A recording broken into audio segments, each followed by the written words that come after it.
Paresse sans rêve m'apparaît orné de camembert coulant, de la tête aux pieds.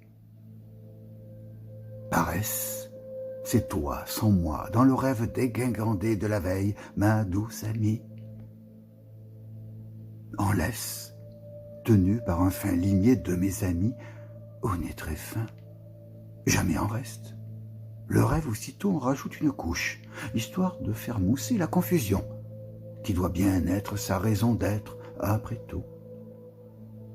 Non contente d'être ornée de camembert coulant, de la tête aux pieds, voilà-t-il pas que Paresse exhibe ses grosses fesses rouges sur un tréteau érigé à cet effet. En moins de temps qu'il n'en faut pour dépeindre la scène, une foule hilare se presse au pied du tréteau. Ai-je besoin de vous faire un dessin?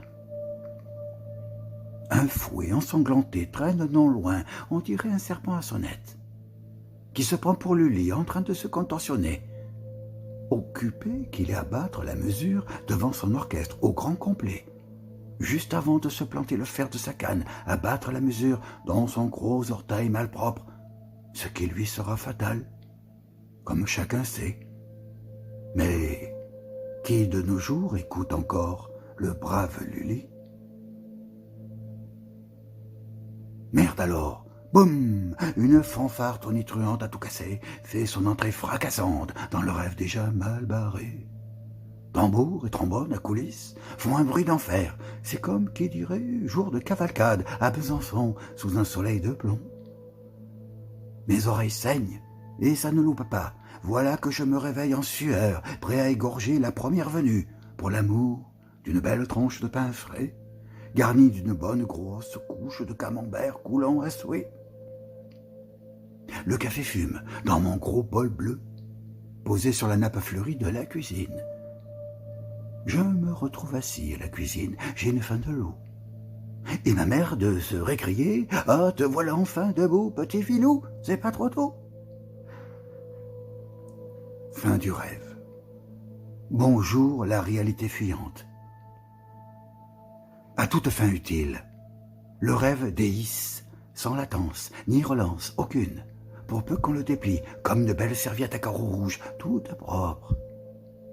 Écume à la commissure des lèvres, des enragés fait mauvaise figure, dans Nuremberg pavoisé par un ramassis de gangsters en culotte de peau. Permettez-moi, sans plus d'explication, de préférer le village de Camembert à la ville de Nuremberg, pour plusieurs raisons aisées à deviner, dont l'une d'elles mérite tout de même que l'on s'y attarde un peu.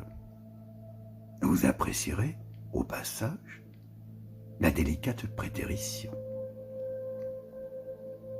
Il était une fois, dans mon jeune temps, un brave instituteur, hussard noir de la République, vêtu d'un impeccable sarrau gris et fin pêcheur de son état, lequel pour son malheur répondait au doux nom savoyard de Musillon. Et moi, pendant des années, zut de fourcher en l'appelant Mussolini. Un lapsus linguae révélateur, si vous voyez ce que je veux dire. C'est qu'un beau matin, figurez-vous, que notre gaillard dansa vertement toute la classe. Parce que nous tous avions osé orthographier à la française, et comme un seul homme, le nom du génial inventeur de l'imprimerie. Ce qui donnait donc Gutenberg. Gutenberg, Camembert, etc. Pas besoin de vous faire un dessin. Je n'osais alors lui faire remarquer ceci. Mais alors pourquoi monsieur l'instituteur, Gutenberg avec un N et Nuremberg avec un M? Car après tout, c'est bien Nuremberg avec un N en allemand. À 10 ans, ce ton-là, on fermait sa gueule. Même quand on savait qu'on avait raison, on ne la ramenait pas. Et l'hyper-émotif que j'étais alors, le cœur battant à la moindre remarque, n'osait piper mot, mais n'en pensait pas moins. Maintenant, vaste progrès, tout le monde ouvre sa gueule, on ne pense pas toujours à mal, quoique. Je songe à ce malheureux baron d'élève qui avait cru bien faire à Esther, en corrigeant rageusement au stylo rouge la missive d'un collègue professeur, par l'ajout d'un T au milieu de date. De qui donnait cette expression poétique en diable, votre courrier en date du 23 septembre dernier. Ah, calamiteux calame d'esprit engourdi, qui se croit dégourdi. Tourne ta plume cette fois dans ton encrier, mon ami. Mais suis-je bête? Plumes et encriers, c'est fini depuis belle lurette. Si une chose demeure, néanmoins, c'est bien la connerie humaine, vivace, comme la lierre, envahissante, comme le chien à dents, qui repousse tout le temps. Fermez le